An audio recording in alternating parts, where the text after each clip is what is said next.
This is the second video of Riverpod playlist, and today we're unlocking this simple counter app. Let's consider this playlist 0 to hero playlist to learn Riverpod. How to find it? Just subscribe and check the playlist category. So let's go and bring our VS Code. The first thing that we need to do here is to go and grab my app with provider scope. If you don't have provider scope, you need to install the provider Riverpod package. Like, you came to the pubspec YAML and just add this line of hooks Riverpod and you'll be fine. So let's go first and create the state notifier, put class, we're gonna call it a counter, and it will extend the state notifier.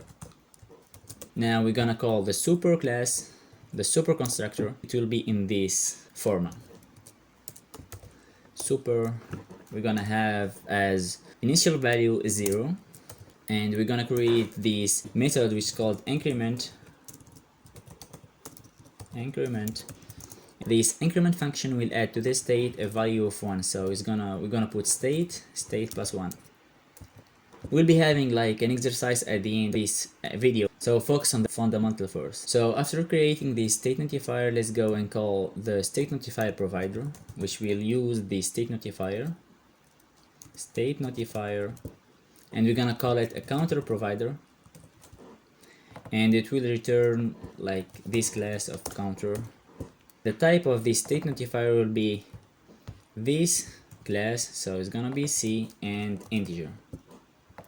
Let's see what's wrong. We need to specify that state notifier is an integer. Now it's time to use them. So let's go to the scaffold and let's add this floating action button to widget. So now let's put an onPressed like ref.read. As we learned, the reason that we can't use ref.read is because we didn't change the stateless widget with a hook widget of this Riverpod package.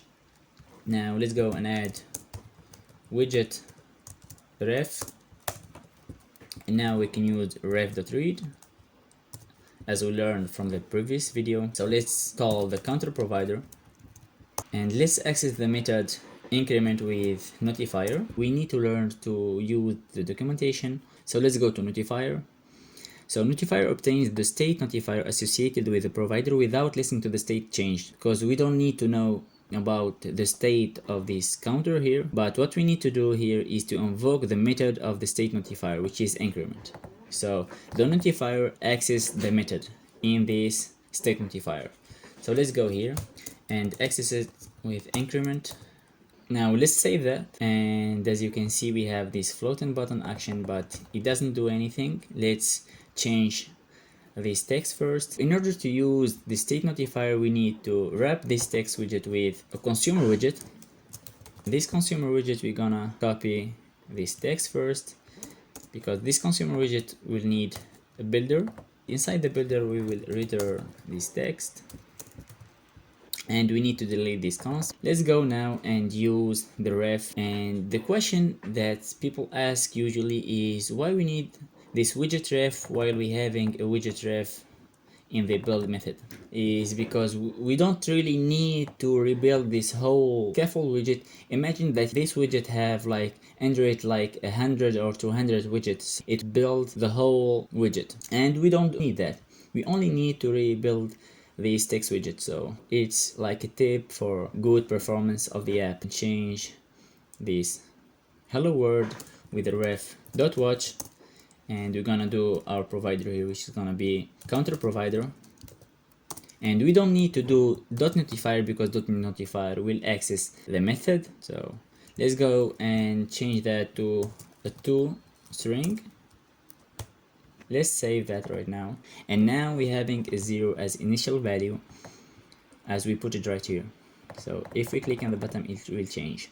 For people who want a more challenging exercise, imagine that I did this right here. So if we put this type of value to a nullable, the problem here is that this state could be a null value, so this initial state is gonna be null, so we can't add really an integer that could be a nullable plus an integer that couldn't be a nullable. So what we should do here, And for the people who want, the solution is to go and check if the state is equal to null.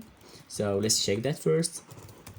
After that, if it's yes, if state is equal to null, we're gonna assign one value to the state. If the state is actually not a null, which will be actually a one because we assigned a one to it.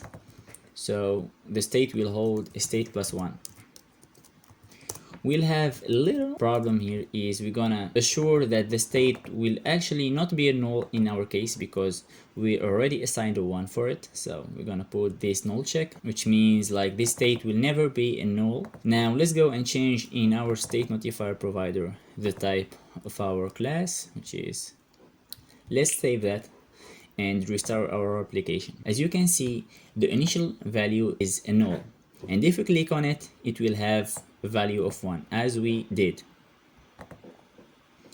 So as you can see, if the state is not equal to null, it will have like this state, which is the previous value as we understand from the definition, the previous value plus 1. So it's gonna be 1 plus 1 is gonna be 2. And as you can see, we're done. And if you want to stay updated, just subscribe.